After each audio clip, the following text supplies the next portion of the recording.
Slide-nya terlihat, Pak. Pak Marja, slide saya kelihatan nggak ini? Nggak kelihatan, Pak Edi. Oh, belum. Masih background.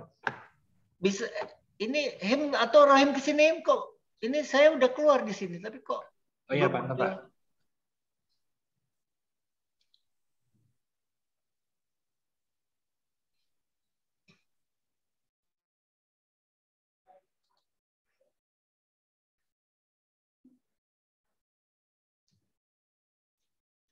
Ini background-nya kan di sini, Him. Ini saya keluarin, gua keluarin tapi kok gede gini. Diapain ini? Oh. Sebentar, Pak. Ya. Oh, saya belum share ke sini ya. Salah gua lupa, udah lama. Ya udah namanya udah lama nggak ngajar sehingga belum share screen. Udah bisa kelihatan ya semuanya ya? Sudah, Bapak. Ya, jadi jelas. Di sini materinya tentang ajas asas hukum pidana. Jadi berbeda dengan Pak Tis tadi. Kalau Pak Tis memang banyak filosofisnya sehingga mengawang-awang. Kalau ini adalah langsung kepada materi-materi terkait dengan ajas-ajas hukum pidana. Ya, Bapak, Ibu, dan saudara sekalian ya. Jadi terkait dengan materi ajas hukum pidana, di sini disebutkan bahwa asas hukum atau prinsip hukum. Kenapa? Oh iya. Oh, nggak bisa. Udah ya. Ya, di sini ajas hukum atau prinsip hukum bukanlah peraturan hukum konkret, melainkan pikiran dasar yang umum sifatnya atau merupakan latar belakang dari peraturan yang konkret yang terdapat di dalam dan di belakang sistem hukum.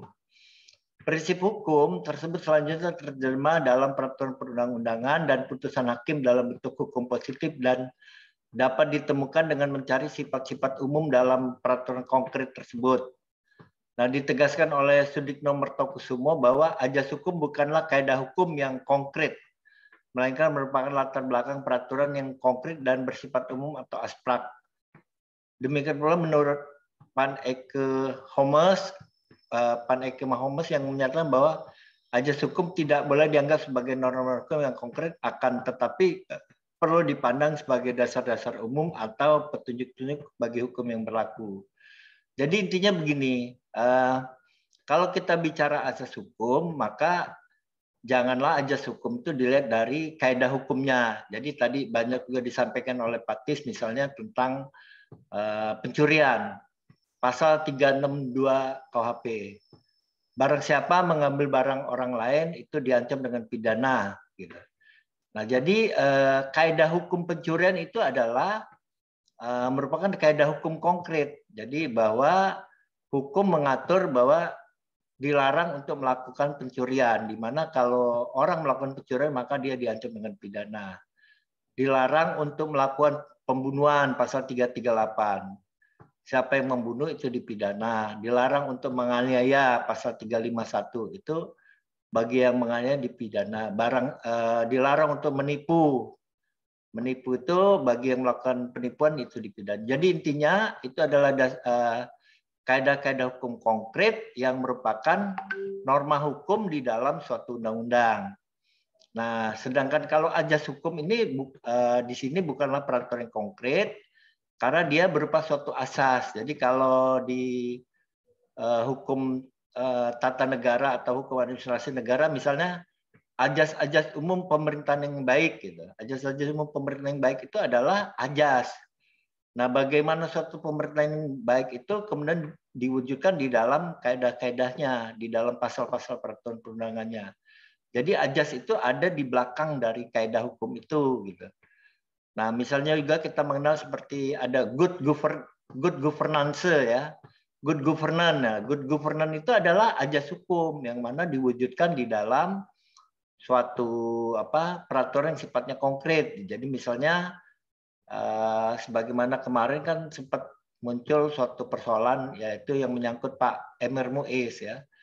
Pak Emir Muiz ini tadinya adalah anggota DPR yang dipidana karena ada kasus di Tarahan itu kemarin. Jadi ada kasus korupsi di PLN Tarahan. Nah, Emir Muiz ini dipidana. Nah, begitu dia keluar dari penjara, sekarang dia diangkat menjadi komisaris dari PT Pupuk Iskandar Muda. Nah, itu kan kemarin sempat menjadi persoalan, apakah seorang yang sudah dipidana penjara, korupsi, layak untuk menjadi seorang komisaris gitu. Nah, disitulah kemudian kalau kita bicara dari segi pasal yang ada, memang di situ menyebutkan bahwa untuk jadi komisaris itu hanya dinyatakan bahwa orangnya berintegritas, berdedikasi gitu. Nggak ada yang menyebut bahwa sebagai komisaris itu adalah orang yang pernah dipidana. Nah, jadi kalau kita melihat bahwa Pak Emir Muiz itu sebagai seorang yang pernah dipidana, itu kalau lihat dari pasal-pasalnya dia tidak ada yang menyatakan bahwa dia tidak layak untuk jadi komisaris gitu. Tapi kalau kita lihat ajas hukumnya, di sana disebutkan bahwa seorang komisaris itu harus berintegritas, berdedikasi, maka apakah layak seorang yang sudah pernah dipidana korupsi, dalam hal ini disebut dengan koruptor, menjadi komisaris? Nah, itu yang timbul persoalan-persoalan di dalam kaidah hukumnya. Nah, oleh karena itu terkait dengan kaidah hukum inilah maka kalau di dalam beberapa peraturan di luar pidana itu sifatnya sebagai ajas-ajas yang berada di dalam di belakang kaidah hukum. Gitu. Tapi berbeda dengan bidang hukum lainnya, sebagian besar ajas hukum pidana merupakan peraturan hukum konkret. Hal ini berkaitan dengan ajas legalitas dalam hukum pidana. Ajas hukum pidana sebagian besar tertuang dalam buku 1 yang berisi ketentuan umum. Kendati pun demikian, ada juga ajas hukum pidana yang tidak merupakan peraturan hukum konkret, namun bersumber dari doktrin atau ilmu hukum pidana. Jadi kalau dalam ajas hukum pidana, ajas-ajas hukum pidana itu sifatnya konkret karena diatur di dalam pasal-pasalnya. Nah, kalaupun ada ajas hukum yang tidak konkret, misalnya contoh, misalnya di dalam pertanggungjawaban pidana itu ada ajas kesalahan. Nah, ajas kesalahan itu terdapat yang dalam ini diatur di dalam pasal-pasal yang konkret, tapi terdapat juga dari doktrin atau ilmu hukum pidana. Nanti kita akan lihat di dalam pasal-pasal yang ada. Tapi pada umumnya sebagai suatu ajas hukum dalam hukum pidana itu adalah ajas hukum yang konkret ya. Kita akan mulai awal ini dari ajas legalitas. Nah, ini mungkin kalau Bapak, Ibu, dan Saudara sudah sering dengar ajas legalitas, terutama yang kuliah S1-nya hukum, ini sudah paham mengenai ajas ini. Ini dikemukakan oleh Paul Johann Anselm von Feuerbach, ya, seorang sarjana hukum pidana Jerman, dalam bukunya Lehrbuch des Recht pada tahun 1801 menciptakan ajas legalitas. Dalam bahasa Latin, Feuerbach secara tegas menyatakan nulla puna sine lege, tidak ada pidana tanpa undang-undang. Ya. Nulla puna sine krimin, ya, tidak ada pidana tanpa perbuatan pidana. Kemudian nullum crimen sine puna legali, tidak ada perbuatan pidana tanpa pidana menurut undang-undang. Ya, jadi ini ada beberapa istilah-istilah itu. Ketiga prasat tersebut kemudian disarikan oleh Feuerbach menjadi adagium yang terkenal yaitu nullum delictum nulla puna sine fractio lehi punale. Ini ada dalam bukunya Rameling yang artinya tidak ada perbuatan pidana, tidak ada pidana tanpa undang-undang sebelumnya. Nah, jadi inilah ajas legalitas ini yang terkenal. Jadi intinya adalah ajas legalitas ini menyebutkan bahwa tidak ada pidana, ya, tidak ada dapat dikatakan suatu perbuatan melanggar pidana kalau tidak ada undang-undang yang menyatakan sebagai tindak pidana. Jadi kita membandingkan misalnya di KUHP kita. Di KUHP kita itu semua perbuatan yang dalam hal ini tadi ada penipuan, ada penganiayaan, ada segala macam itu ada diatur di dalam KUHP. Nah, sepanjang dia diatur dalam KUHP, nah kemudian dia orang melakukan perbuatan tindak pidana, maka dia dapat dikenakan KUHP. Atau di luar KUHP, misalnya Undang-Undang korupsi, undang-undang narkotika gitu. Nah, bagi yang melanggar undang-undang itu yang juga di luar undang-undang di luar KUHP juga melakukan pidana. Nah, tapi mungkin ada pertanyaan, bagaimana kalau ada orang hutang piutang? Nah, orang piutang-piutang itu kadang-kadang orang hutang piutang itu dia perbuatannya adalah perbuatan yang juga merugikan bagi orang yang dihutangi gitu. Nah, karena di dalam KUHP dan juga undang-undang lain, hutang piutang itu bukan pidana, jadi walaupun ada orang itu sudah buat utang ngeselin dan utangnya banyak gitu. Nah, kemarin ini kan ada di Jakarta itu ada orang hutang sampai 5 miliar.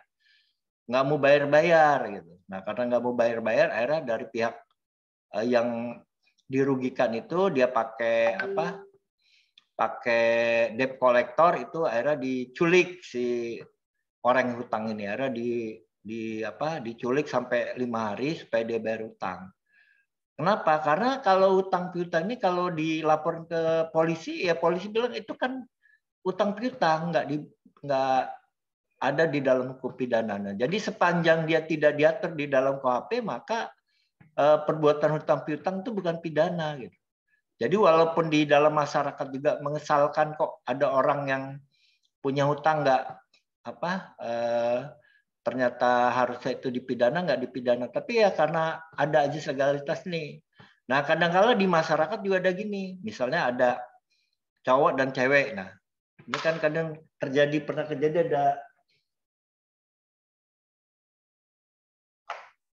ada perempuan dan laki pacaran gitu ya. Nah, kebetulan si cowok ini umurnya sudah dewasa, yang cewek juga udah dewasa. Gitu. Jadi kalau dewasa menurut Undang-Undang Perlindungan Anak itu adalah 18 tahun. Dia cowok dewasa, ceweknya dewasa. Nah, itu kemudian mereka ada yang melakukan perbuatan ini persetubuhan. Nah, persetubuhan antara pria dan wanita kalau dia dilakukan suka sama suka, ini bukan ngajarin ya tentang nanti ada yang dewasa dilakukan sama suka, itu di dalam hukum pidana tidak ada pidananya. Kecuali misalnya kalau yang wanita di bawah umur atau dilakukan dengan perkosaan atau dilakukan si wanita dalam keadaan pingsan atau tidak berdaya karena ada kekerasan.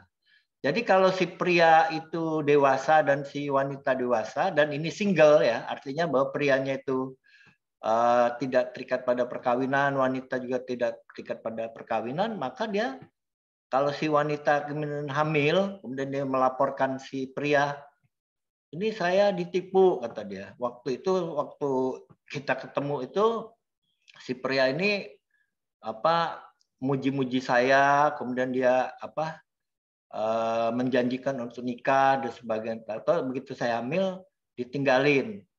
Nah itu kalau mau dicari undang-undangnya karena pasal pidananya nggak ada, maka perbuatan suka sama suka itu nggak bisa dipidana. Kecuali tadi itu, misalnya yang pria ternyata dia sudah menikah gitu, dia punya istri, nah itu bisa dilaporkan sebagai perzinahan. Atau kemudian si pria ini adalah waktu melakukan itu dia dengan kekerasan, itu bisa dilaporkan sebagai perkosaan. Atau pencabulan karena si wanita dalam kondisi tidak berdaya. Tapi kalau hal-hal seperti itu nggak ada, maka si pria ini nggak bisa dilaporkan. Karena memang KUHP kita nggak bisa memidana terhadap pelaku dalam hal persetubuhan antara pria dan wanita yang sama-sama suka sama suka gitu.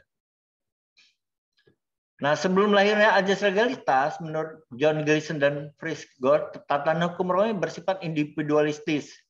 Sedangkan dalam tatanan politik, kebebasan warga negara semakin dibelenggu. Pada zaman tersebut dikenal adanya crimen extraordinaria atau kejahatan-kejahatan yang tidak disebut dalam undang-undang. Di antara crimen extraordinary adalah crimen sterionatus yang secara harfiah diartikan sebagai perbuatan jahat atau durjana. Ketika hukum Romawi kuno diterima di Eropa Barat pada abad pertengahan, crimen extraordinary diterima oleh raja yang berkuasa dan cenderung menggunakan hukum pidana itu sewenang-wenang menurut kehendak dan keputusan raja. Jadi dulu ada istilah rule of man. Rule of man itu hukum itu ada pada raja. di mana apabila raja menyatakan bahwa itu melanggar hukum, ya itu melanggar hukum gitu. Nah, beda dengan yang sekarang kan rule of law. Rule of law itu adalah aturan berdasar hukum. Kalau dulu itu adalah karena sewenang-wenangan dari raja, di mana raja yang berkuasa ini misalnya dia nggak suka, itu dia membuat aturan-aturan yang bahkan aturan itu nggak ada bisa diadakan gitu. Jadi kalau kita mendengar sekarang misalnya ada aturan-aturan yang sifatnya berubah-ubah, kemudian aturan itu dari waktu ke waktu hanya menguntungkan penguasa, itu adalah rule of man. Ya.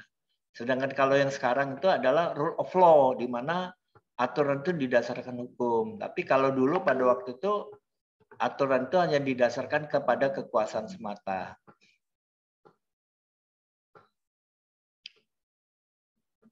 Atas nama negara, kekuasaan raja yang absolut boleh melakukan hal apa saja untuk menjamin ketaatan warga negaranya terhadap kehendak negara. Pengadilan diselenggarakan dengan sewenang-wenang. Penduduk tidak mengetahui secara pasti mana perbuatan yang dilarang dan mana perbuatan yang tidak dilarang.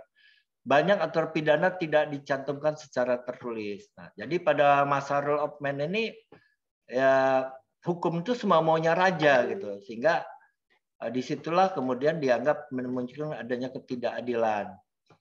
Beberapa ahli pikir yang ada pada saat itu seperti Montesquieu dan Rousseau menuntut agar kekuasaan raja dibatasi dengan undang-undang tertulis. Montesquieu menyatakan bahwa harus ada pemisahan kekuasaan antara legislatif yang membuat undang-undang, eksekutif yang melaksanakan undang-undang, dan yudikatif yang memegang kekuasaan mengadili.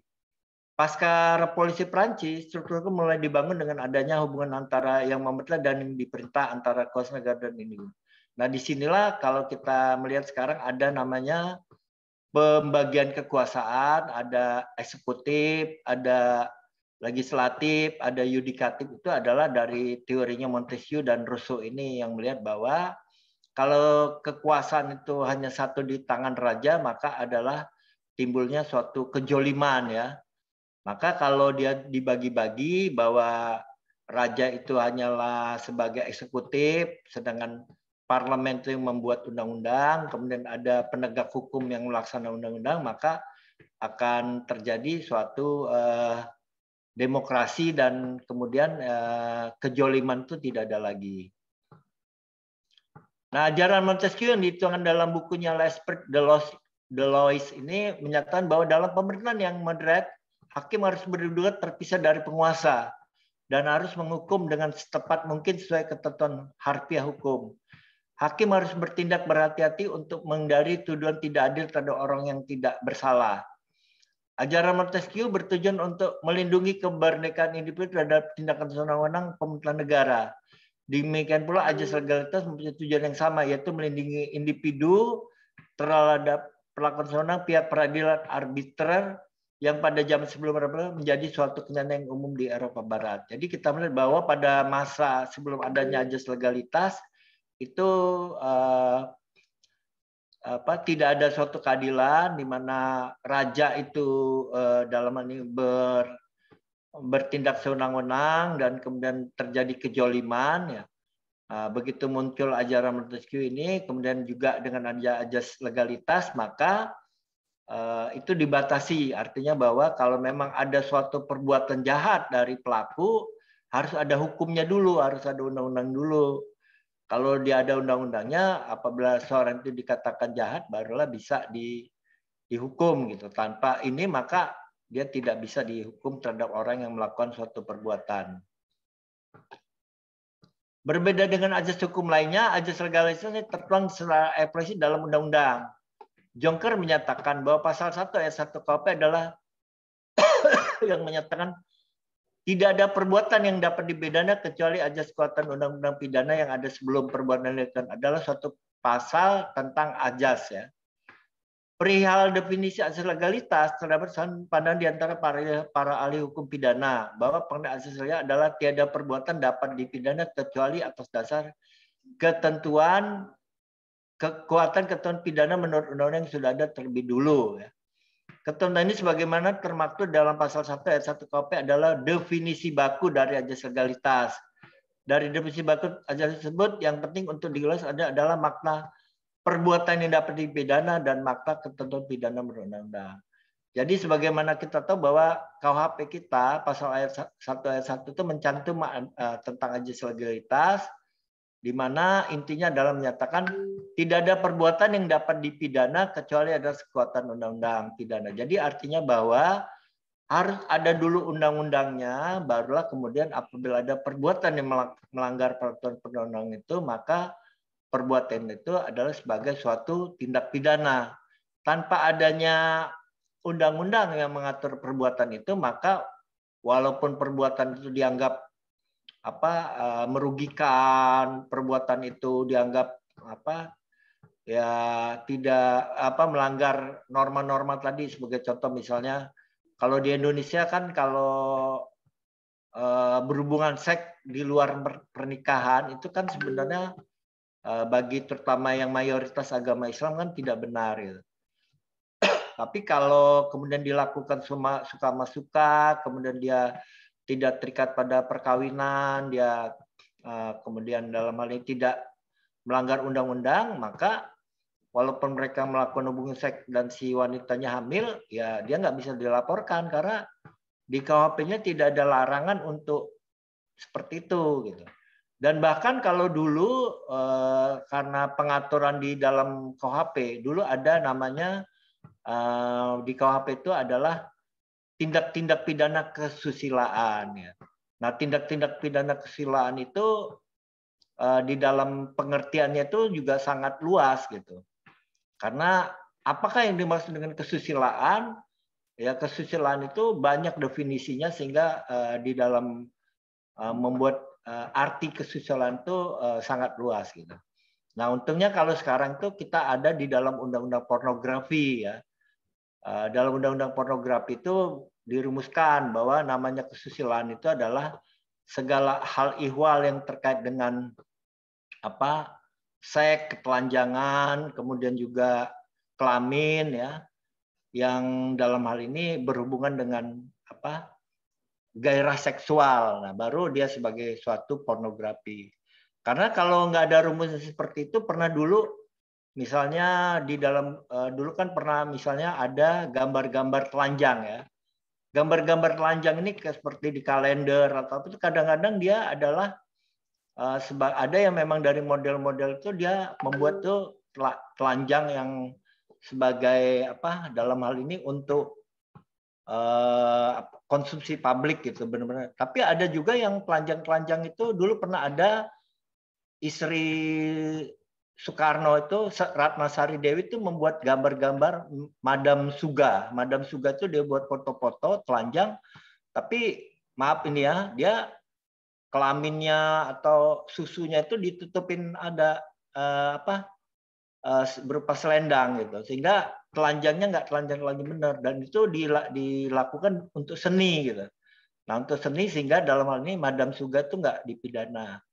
Nah kemarin yang menarik itu ada Dinar Candy. Nah Dinar Candy itu dia tampil di jalanan umum, dia pakai bikini, kemudian dia bawa papan. Dinar Candy protes PPKM kata dia.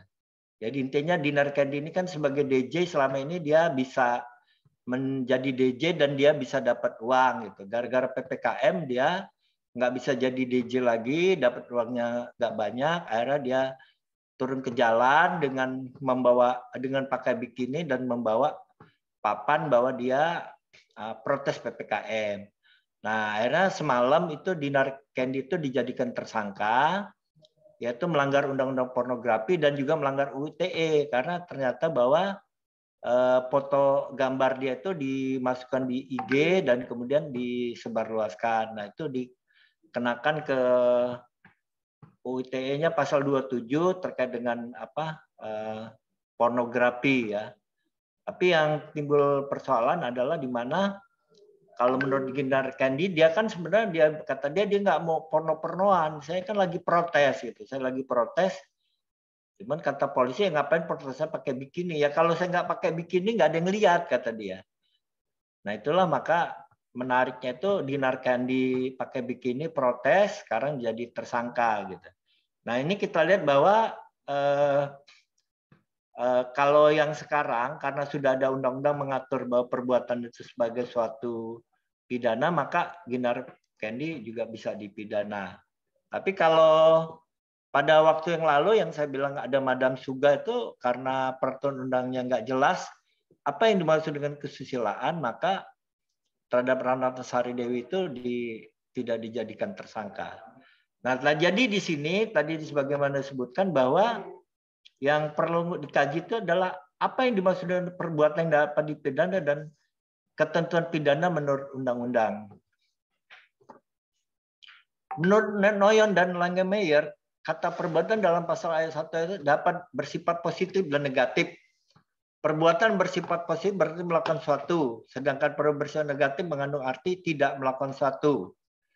Tidak melakukan hal yang menjadi kewajiban atau tidak melakukan sesuatu yang seharusnya dilakukan dikenal istilah omisionis ya.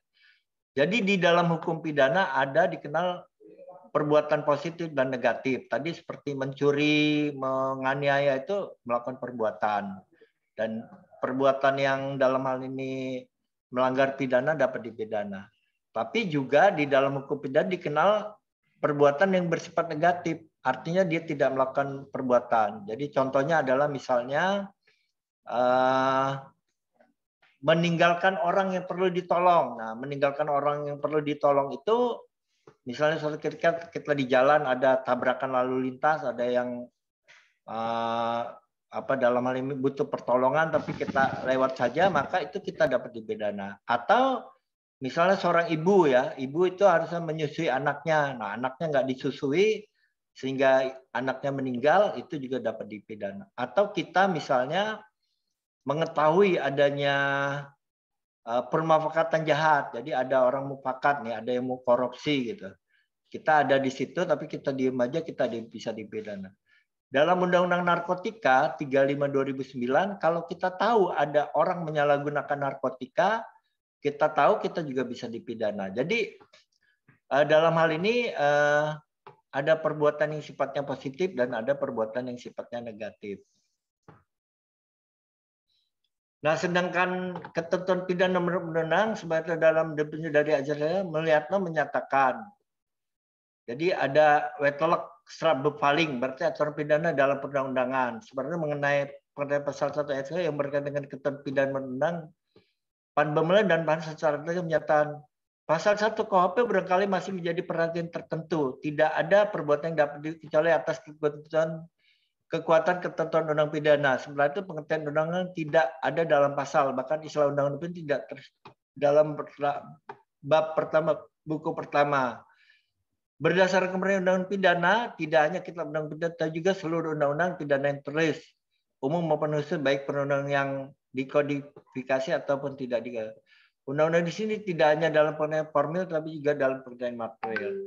Jadi dengan menyebut dia ketentuan undang-undang pidana, artinya bahwa yang dimaksud dengan pelanggaran undang-undang ini adalah semua undang-undang pidana, baik itu yang ada di KUHP maupun yang ada di luar KUHP. Kita mengenal adanya undang-undang pidana itu ada yang di KUHP maupun di luar KUHP banyak sekali, ada undang-undang lingkungan hidup, narkotika, korupsi dan sebagainya. Jadi intinya adalah bahwa semua pelanggaran baik itu yang di KUHP maupun di luar KUHP adalah merupakan tindak pidana. Juga ada undang-undang kesehatan, ada undang-undang praktek kedokteran, dan banyak undang-undang lainnya yang mana apabila undang-undang itu mencantumkan adanya sanksi pidana, maka terhadap pelakunya akan dikenakan pidana. Jadi kalau kita lihat bahwa di dalam ajas legalitas ini mengandung beberapa makna. Jadi yang pertama adalah prinsip nullum crimen nulla punna sine lege prapia, artinya tidak ada perbuatan pidana, tidak ada pidana tanpa undang-undang sebelumnya. Konsekuensi dari makna ini adalah ketentuan pidana tidak boleh berlaku surut. Jadi artinya bahwa suatu perbuatan itu bisa dipidana kalau sudah ada undang-undangnya. Nah, kalau undang-undang itu kemudian berlaku, misalnya gini, kita melakukan perbuatan tahun 2009, ada undang-undang pidana 2010, maka perbuatan 2009 itu nggak bisa diberlakukan kepada yang 2008. Ya. Kemudian prinsip nullum crimen nulla puna sine lege scripta. Artinya tidak ada perbuatan pidana, tidak ada pidana tanpa undang-undang yang tertulis. Konsekuensi dalam ini adalah semua ketentuan pidana harus tertulis. Dengan kata lain, baik perbuatan dilarang maupun pidana yang diancam terhadap perbuatan dilarang harus tertulis secara eksplisit dalam undang-undang. Jadi dengan ajas legalitas ini maka undang-undang apa yang kita langgar adalah undang-undang yang tertulis. Jadi tidak boleh ada bahwa kita misalnya selama ini kan kita mengenal ada adat gitu, ada adat, ada kemudian sanksi adat mau diterapkan pada kita. Karena dia bukan undang-undang tertulis, maka apa yang ada dalam sanksi adat itu nggak bisa diterapkan kepada masyarakat gitu. Karena di sini disebutkan bahwa dia untuk sebagai ajas legalitas undang-undangnya itu harus tertulis. Kemudian nullum crimen nulla puna sine lege serta, artinya tidak ada perbuatan pidana, tidak ada tanpa aturan undang yang jelas. Konsekuensi selanjutnya dari makna ini adalah bahwa perbuatan pidana harus jelas sehingga tidak bersifat multitafsir yang dapat membahayakan bagi kepastian hukum. Nah ini kadang-kala yang terkait dengan yang jelas ini dan kemudian tadi ada lege serta dan ada lege stricta, artinya tidak ada perbuatan, tidak ada pidana tanpa undang yang ketat. Konsep dari mana secara implisit tidak mempunyai analogi. Ketentuan pidana harus ditafsir secara ketat sehingga tidak menimbulkan perbuatan pidana baru. Jadi tadi ada lex scripta, lex serta, dan lex stricta ini adalah di mana suatu rumusan undang-undang itu nggak boleh suatu rumusan yang multitafsir gitu. Nah ini yang masih menjadi suatu pertanyaan. Ini kan kemarin itu terkait dengan pasal 27 ayat 3 UTE. Pasal 27 ayat 3 UTE itu kan disebutkan bahwa terkait dengan undang-undang di mana setiap orang dilarang untuk menyebarkan informasi dokumen elektronik yang mencemarkan nama baik gitu. Nah, pencemaran nama baik itu apa definisinya? Nah, ternyata putusan MK menyatakan bahwa pencemaran nama baik itu kembali kepada pasal 310 dan 311 KUHP. Nah, kalau kita lihat pasal 310 dan 311 KUHP itu di sana ada dua perbuatan ya. Jadi ada yang namanya menghina dan ada yang namanya memfitnah ya. Kalau menghina itu memfitnah sudah jelas, artinya bahwa menuduh yang tidak benar kepada orang lain itu namanya memfitnah. Nah, tapi yang memfitnah ini, yang menghina ini yang kemudian timbullah adanya suatu perbedaan pendapat. Karena menghina ini kadang-kadang apa yang disampaikan oleh menghina itu apa adanya. Jadi pernah juga disampaikan oleh Prof. Mahfud itu Menko Polhukam, dia bilang gini, menghina itu walaupun apa yang disampaikan itu apa adanya, kalau ternyata orangnya merasa terhina, itu akan dipidana. Kalau Prof. Mahfud misalnya menyampaikan gini, misal ada seorang wanita ya, di dadanya ada tato, kemudian kita bilang, lu kok perempuan pakai tato?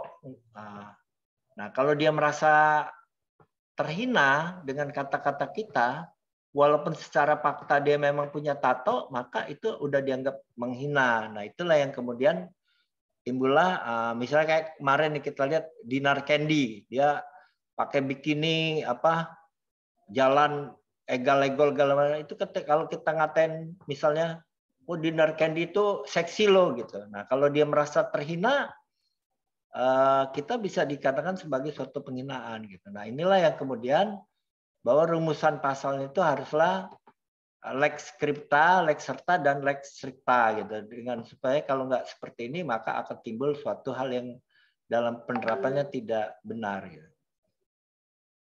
Ini ternyata sudah masuk ajan ya? Sudah, Prof. Sudah masuk. Sudah masuk ajan ya. Ini Sudah masuk. kita melewatkan ajan bentar ya, karena materinya sebenarnya kira-kira 5 menit lagi lah selesai. Ya, Prof, nggak apa-apa. Ya, Prof.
Ya, kita lanjutkan lagi untuk materinya,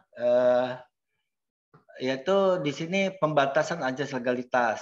Menurut UT berdasarkan pasal 1 ayat 2, ada 2 pertanyaan mendasar yang harus dijawab. Pertama, apakah yang dimaksud dengan perubahan undang-undang?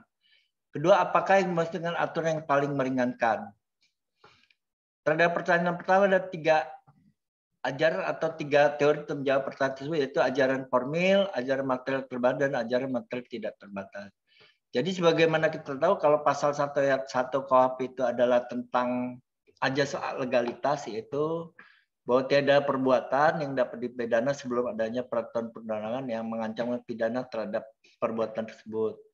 Tapi kemudian ada pasal 1 ayat 2 KUHP yang menyatakan bahwa di mana apabila ada perubahan peraturan perundangan maka diterapkan yang paling meringankan. Nah, ini menurut UTRE adalah sebagai suatu pembatasan dari ajas legalitas yang dikaji dari 3 teori, yaitu ajaran formil, material, dan ajaran material tidak terbatas, ya. Tapi terkait dengan itu tadi udah dalam kaitan ini, karena ini menyangkut nanti di dalam perkuliahan yang ajaran-ajaran tidak diuraikan lebih lanjutnya. Nah, kita akan melangkah pada ajas-ajas lain, ya, yang mana di samping ada ajas legalitas juga ada beberapa ajas lain, ya. Tapi karena waktunya sangat terbatas, ini saya hanya menyampaikan materi-materinya saja. Nanti lebih fokusnya ada di dalam mata kuliah ya, terutama misalnya dalam mata hukum pidana yang ada di S2, ya. Ini ada ajas teritorial, ya. Ini terkait dengan yurisdiksi atau keberlakuan dari suatu hukum pidana.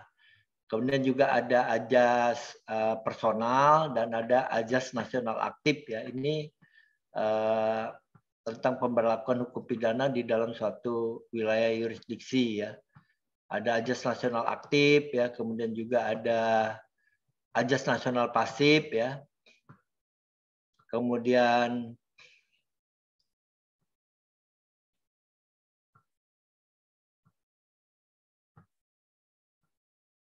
yaitu terkait dengan apa-apa yang disampaikan di dalam kaitan dengan ajas-ajas ini, ada juga ajas universal ya. Ini adalah ajas-ajas tentang keberlakuan KUHP di dalam pengaturan itu ada di dalam pasal 2, pasal 3 dan pasal 4 juga pasal 5 terkait dengan pemberlakuan dari beberapa ajas-ajas yang ada di dalam KUHP untuk yurisdiksi dari hukum pidana. Ya, saya kira dari saya, mungkin kalau ada yang bertanya silakan, kita masih ada waktu 15 menit, ya silakan untuk bertanya.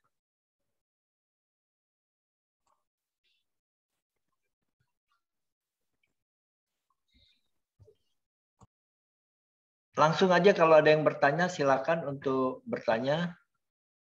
Karena setelah ini kita 12.30 kalau nggak salah kita istirahat untuk sholat dan makan siang. Ada pertanyaan? Mau bertanya, Pak? Ya, silakan. Assalamualaikum warahmatullahi wabarakatuh. Saya Hidayat, Pak. Iya. Tadi ada beberapa poin yang saya sangat tertarik. Kebetulan saya bukan dari hukum, Pak. Iya. Kebetulan saya akuntan.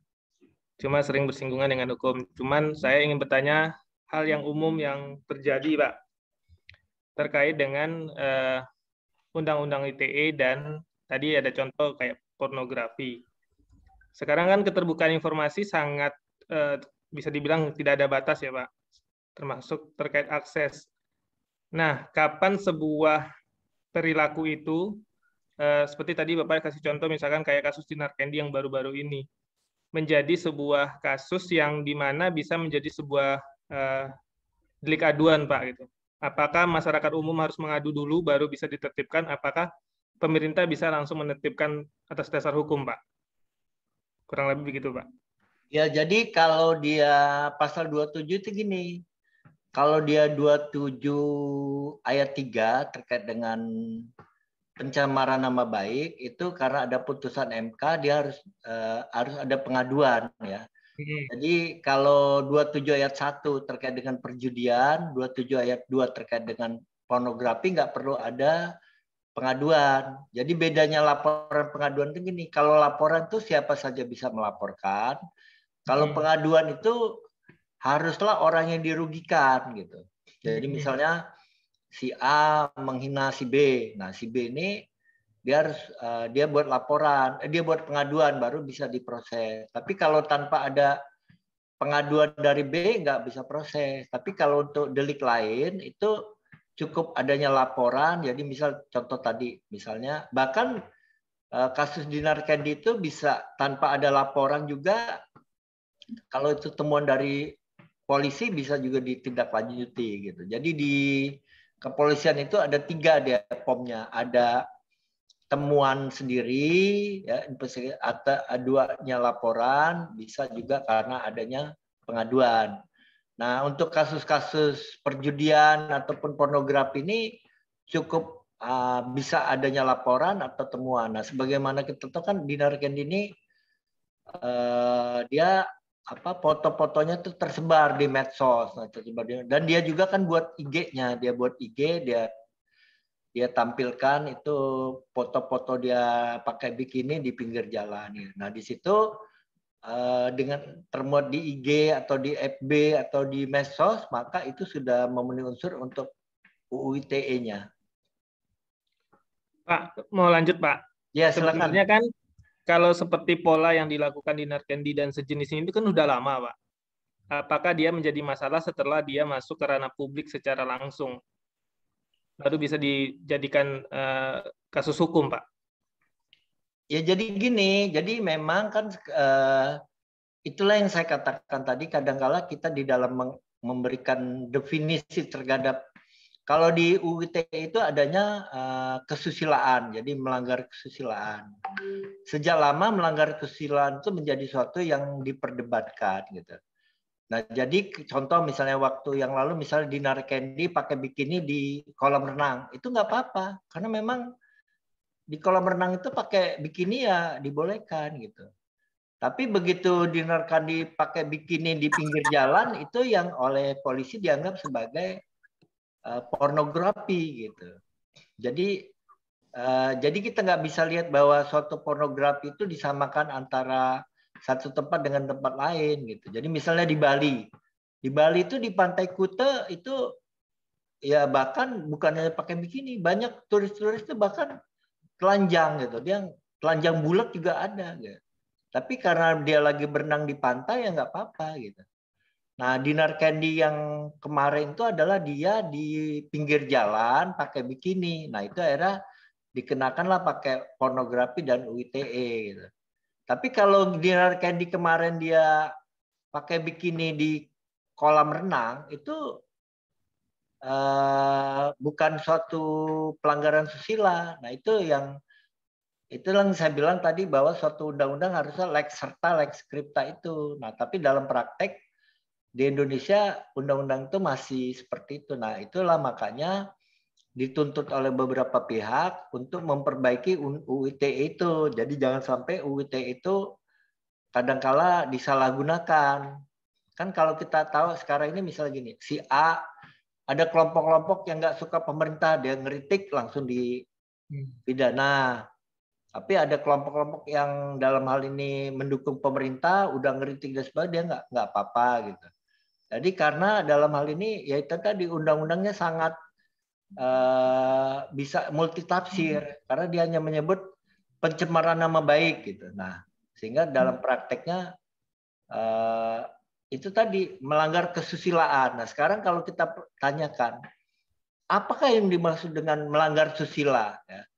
Tadi udah dikatakan kalau di undang-undang pornografi disebutkan adalah hal ihwal yang terkait dengan kelamin, seks yang menimbulkan gairah seksual. Nah, itu kan gairah seksual juga beda-beda. Contoh misalnya kalau pria yang berusia antara 17 sampai 40 tahun itu mungkin melihat Dinar Kendi dipakai bikini dia udah timbul gairah seksual gitu. Tapi kalau yang udah usianya 60 ya Dinar Kendinya mau pakai bikini atau mau apa ya masih saya rasa bahwa gairah seksualnya nggak begitu seperti yang muda gitu. Jadi mengartikan kesusilaan itu juga merupakan satu hal yang definisinya masih menimbulkan adanya multitafsir gitu. Ya, ada lagi masih? Izin bertanya, Pak. Ya, silakan. Baik, terima kasih untuk materinya, Pak. Saya Ferdinandus. Kebetulan saya sama dengan Pak Hidayatullah. Background saya sarjana ekonomi, Pak. Ya. Cuman sekarang pekerjaan saya banyak di bidang hukum. Saya tertarik tadi masalah asas legalitas ya, Pak. Jadi prinsipnya tidak ada pidana tanpa perbuatan pidana dan tidak ada pidana tanpa undang-undang. Iya. Untuk hutang piutang ini, Pak. Hutang piutang tadi Bapak sampaikan bukan masuk dalam pidana. Tetapi kasusnya tadi Bapak kasih contoh yang di Jakarta sampai 5M itu terjadi gitu, Pak ya. Ya, dia diculik supaya bayar. Dipaksa gitu, Pak ya. Nah, bagaimana kalau posisinya ini, Pak, adanya perjanjian terkait hutang piutang itu. Jadi bisa kita kaitkan dia ke dalam penipuan, misalnya hutang piutang ini ada arti gini, maksud saya, bagaimana supaya hutang piutang ini bisa dinaikkan ke pidana gitu, Pak? Apakah ada syarat yang perlu ditambahkan, misalnya perjanjian atau klausul atau seperti apa, Pak? Karena ini kan banyak juga kasusnya dan banyak juga korbannya, Pak. Terima kasih, Pak. Ya, ini menarik sekali. Jadi itulah yang memang di dalam praktek antara hutang piutang dengan sebagai pidana dan perdata itu juga dalam praktek nanti ada hal-hal yang berbeda-beda. Jadi intinya kalau dia memang hutang piutang murni itu adalah hutang piutang sebagai perkara perdata, sebenarnya seperti itu. Tapi sekarang pertanyaan, bisa nggak hutang piutang itu bisa sebagai tindak pidana? Itu tergantung kasusnya. Jadi contoh gini, dalam beberapa putusan Mahkamah Agung adalah gini, misal si A hutang pada B, ini kan pernah terjadi tuh kasus seperti di kredit ya, kasus kredit tuh. Ya. Si A hutang pada B, kemudian dia bilang bahwa hutang sih saya 10 juta, saya mau beli obat untuk istri saya sakit gitu. Itu hutang, dia sebagai hutang 10 juta, tapi ternyata utang 10 juta itu dia nggak beliin obat. Ternyata dia buat poya-poya, buat ke karaoke, buat segala macam. Nah, pada waktu begitu ditagih, ternyata uangnya habis dan dia juga nggak buat istri berobat. Nah, itu bisa dipidana. Nah, pernah terjadi begitu juga, ada si A hutang kepada B. Ini saya punya proyek untuk dia utang 100 juta. Saya punya proyek. Nanti kalau proyek saya ini berhasil, saya bayar 120 kata dia. Akhirnya diutangi 100 juta. Nah, ternyata proyeknya nggak ada. Nah, itu utang yang seperti itu bisa dipidana karena itu bukan hutang perdata, tapi dia nipu bahwa ada proyek. Tapi kalau proyeknya ada dan dia tidak bisa bayar utang, itu perdata gitu. Jadi kalau dia punya proyek memang betul, tapi ternyata waktu menjalankan proyeknya itu dia ada kerugian, itu wan prestasi. Jadi di situ bedanya antara apakah itu penipuan dengan wan prestasi gitu. Yang kedua bisa juga gini, ternyata hutang piutang ini memang sudah pekerjaan dia. Nah, itu diatur dalam 379. Jadi kalau pekerjaannya memang dia dalamnya sebagai mata pencarian itu bisa dipidana gitu. Dan makanya sebagai suatu, biasanya gini, dalam hubungan hukum antara A dan B itu jangan dibuat hutang piutang, Pak. Dibuat aja penitipan gitu. Jadi kalau kita ternyata buat perjanjian, ada orang nih mau utang sama kita 10 juta. Nah, kita lihat orang yang nggak mau bayar, kita buat aja penggelapan. Dia nitip ya. Nah, kalau dia nitip, dia tanda tangan di kwitansi itu sebagai penitip, kita laporkan penggelapan. Gitu, Pak. Oh, ya, baik, Pak. Baik. Pak, ini menarik nih, Pak. Ya, terkait utang piutang. Berarti kan kalau utang piutang itu kan ada imbal balik kan, Pak? Kalau biasanya perjanjian utang piutang itu ada imbal balik biasanya. Iya. Sehingga masuklah ketarik ke perdata dia. Iya. Nah, kalau seandainya unsur awalnya dia menyatakan ada maksud utang piutangnya untuk A, kemudian ternyata tidak, berarti dia kan dari awal sudah ada mens rea bahwa menipu. Nah, itu bisa kena penipuan. Tetapi kalau penitipan, kita kan bisa larikan dia ke penggelapan, Pak. Ya, kalau penitipan kita itu beda ke 372 penitipan. Tapi kalau tadi yang saya katakan dia untuk proyek, ternyata proyeknya nggak ada, itu 378.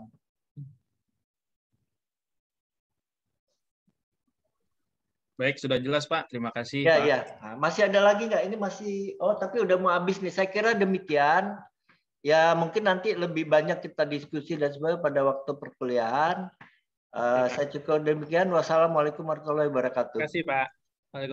Waalaikumsalam warahmatullahi wabarakatuh. Baik, terima kasih